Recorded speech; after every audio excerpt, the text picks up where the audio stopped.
ada semacam peluang kemudian dimanfaatkan dengan baik. Nah, Demokrat ini kan mengkritik banget terhadap kebijakan-kebijakan pro.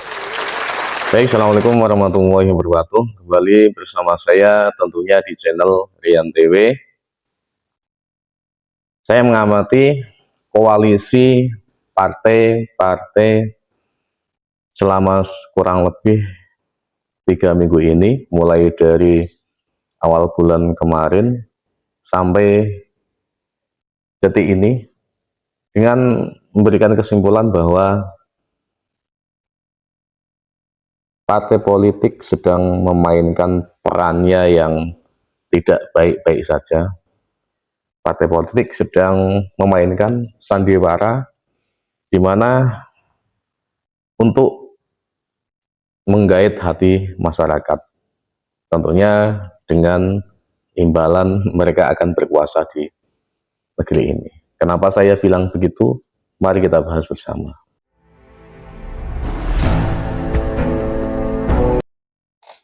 Jadi mulai awal bulan kita dikagetkan dengan bergabungnya PKB sekaligus menjadi bakal cawapres atau bacawapres dari Anies Baswedan.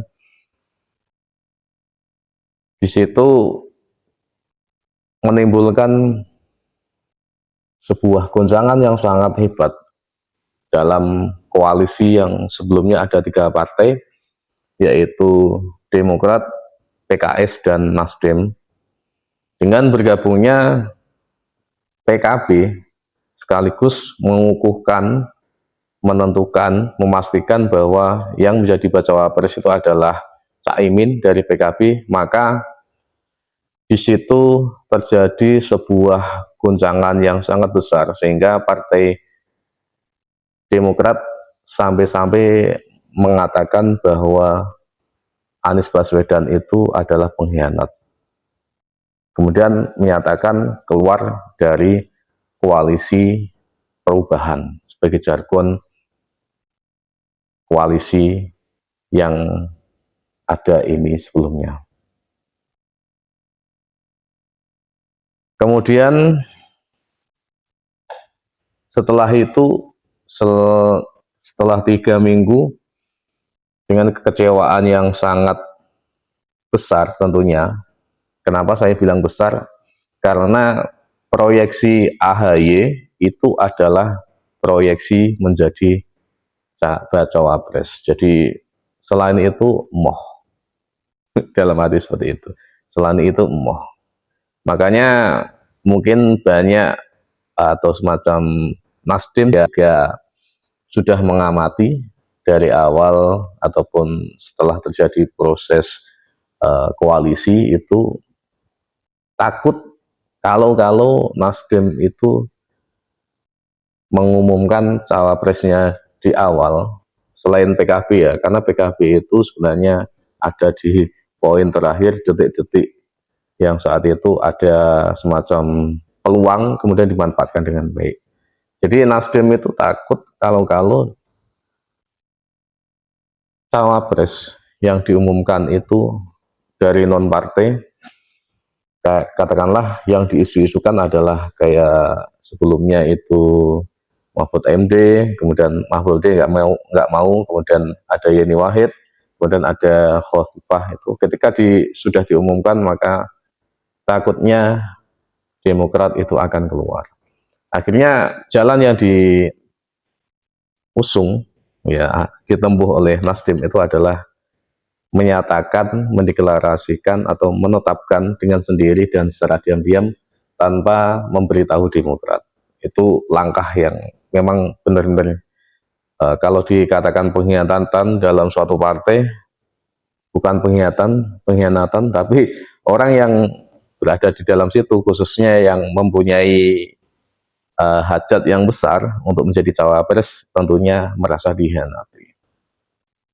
Seperti itu. Akhirnya ya AHY setelah itu keluar, Demokrat kemudian menyatakan setelah 3 minggu mendeklarasikan ke Prabowo. Ya, dengan membawa jargon meneruskan apa-apa program-program yang ada di Jokowi. Tentunya ini sedikit tidak nyambung sebenarnya, tidak nyambung. Ya, kenapa saya mengatakan tidak nyambung? Karena Demokrat ini kan sebelumnya itu sangat mengkritik banget terhadap kebijakan-kebijakan, program-program, entah apapun saya pikir itu selalu dikritik. Kemudian Demokrat setelah kecewa dengan koalisi yang katanya perubahan itu akhirnya masuk ke koalisi Indonesia Maju yang di situ membawa jargon meneruskan perjuangan Jokowi, yaitu melanjutkan. Tidak nyambung, memang tidak nyambung.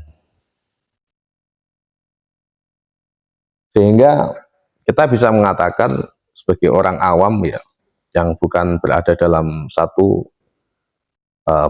partai politik tertentu, kita bisa menyatakan bahwa jargon-jargon yang dibawa oleh koalisi partai politik tertentu itu, saya pikir hanya sebuah jargon yang hanya pemanis, ya, pemanis untuk menarik masyarakat Indonesia untuk memilihnya. Tentunya mempunyai pangsa pasar tersendiri. Siapa yang mempunyai pangsa pasar perubahan? Tentunya yang di situ masyarakat Indonesia yang merasa tidak puas dengan pemerintahan Jokowi. Kenapa tidak puas? Banyak hal, mulai dari kehidupan perekonomiannya yang tidak jalan di pemerintahan Jokowi, mulai kalau pejabat saat menjadi pejabat di pemerintahan Jokowi itu dipecat atau tidak sesuai dengan apa yang diinginkan dalam pemerintahan Jokowi. Ada yang di situ para koruptor yang sebelumnya enak-enak akhirnya ketangkap di masa pemerintahan Jokowi. Banyak. Kenapa orang bisa kontra dengan pemerintahan Jokowi atau tidak menyukai pemerintahan Jokowi? Itu ya. Yang jelas ada faktor di dalamnya. Dan orang-orang seperti itu mengikuti pangsa pasar dengan jargon perubahan. Tentunya seperti itu. Ada lagi satu masalah ideologi ya, yang paling gembur-gembur kan di dalam pemerintahan Jokowi ini kan masalah katanya mengkriminalisasi ulama seperti itu. Tentunya itu dari kalangan-kalangan yang dinamakan Islam garis keras di Indonesia, bisa dikatakan seperti itu, seperti HTI, kemudian FPI, itu di masa pemerintahan Jokowi hancur. Kemudian itu ya, tentunya kemudian yang membawa jargon melanjutkan itu tentunya mengambil pasar, pangsa pasar dari orang-orang yang puas terhadap kinerja Jokowi. Kalau dikalkulasi sebenarnya ketika kita ngambil data dari survei, 82% masyarakat Indonesia dalam survei tersebut itu adalah puas. Tentunya ketika ini membawa jargon kemat jargon melanjutkan, tentunya ini sangat dilirik sekali oleh kubu koalisi Indonesia Maju dengan pimpinannya Prabowo sebagai presiden calonnya, sangat dimanfaatkan betul. Kemudian lemahnya, kemudian di satu sisi ada lagi yang membawa jargon melanjutkan pemerintahan Jokowi, yaitu dari partainya sendiri tentunya ini, yaitu dari kubu PDIP dan capresnya adalah Ganjar Pranowo. Tentunya koalisi-koalisi yang ada dengan membawa jargon-jargon masing-masing ini, kita bisa tahu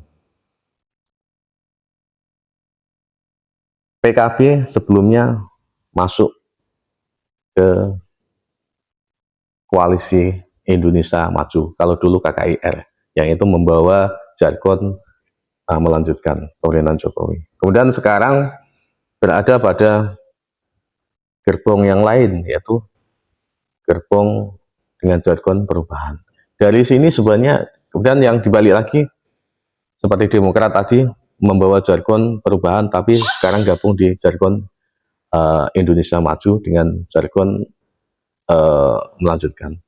Ini apa-apaan ini? Hanya sebuah permainan, saya mengatakan seperti itu, sebuah permainan. Jargon-jargon ini hanya sebuah permainan. Yang utama adalah kekuasaan mereka. Tentunya yang saya dukung, ya, Presiden Jokowi ini, saya masih khawatir ya ketika nanti Prabowo yang membawa jargon sebuah uh, melanjutkan ya pemerintahan Jokowi, kemudian PDIP juga seperti itu. Ini apakah memang benar-benar nanti bisa mengcover, mengimbangi kinerja Jokowi? Karena ya saya pikir tidak ada yang saya tahu selama presiden yang saya ketahui, presiden yang membawa yang mindsetnya seperti Presiden Jokowi, yang sampai-sampai Indonesia dipandang internasional dengan uh, berkembangnya maju pesatnya Indonesia. Dan ini apakah nanti mampu seperti Ganjar, PDIP, kemudian Prabowo dengan koalisi gemuknya, apakah itu seperti itu? Apakah tidak jomplang dengan Partai Demokrat yang sebelumnya membawa perubahan yang selalu mengkritik Jokowi? Ini bagaimana? Seperti itu. Makanya kita sebagai masyarakat ya mengambil sesuatu hal yang terbaik dari situ, di mana karena semuanya tidak ada jaminan yang bisa meneruskan Jokowi atau yang bagaimana yang melanjutkan Jokowi seperti itu. Sehingga ini ya kalau sebagai masyarakat kita memilih yang mempunyai garis yang jelas. Saya pikir seperti itu. Garis yang jelas bagaimana bisa uh, kalau dikatakan itu mempunyai sanad, yaitu garis yang di situ nyambung. Terus siapa di situ garis yang bisa nyambung Jokowi secara arah ya, ya secara langsung itu siapa? Kita bisa berpikir sendiri. Cuman ini ada isu ya sekarang, isu yang namanya isu bahwa koalisi Indonesia Maju yang sekarang itu mau digabung dengan koalisi dari PDIP. Tentunya ini semuanya kalau memang terjadi, tentunya semuanya kita bisa melihat bahwa ini hanyalah sebuah jargon. Ini hanyalah sebuah kepentingan. Ya, begitulah sebenarnya yang terjadi. Terima kasih dari saya. Assalamualaikum warahmatullahi wabarakatuh.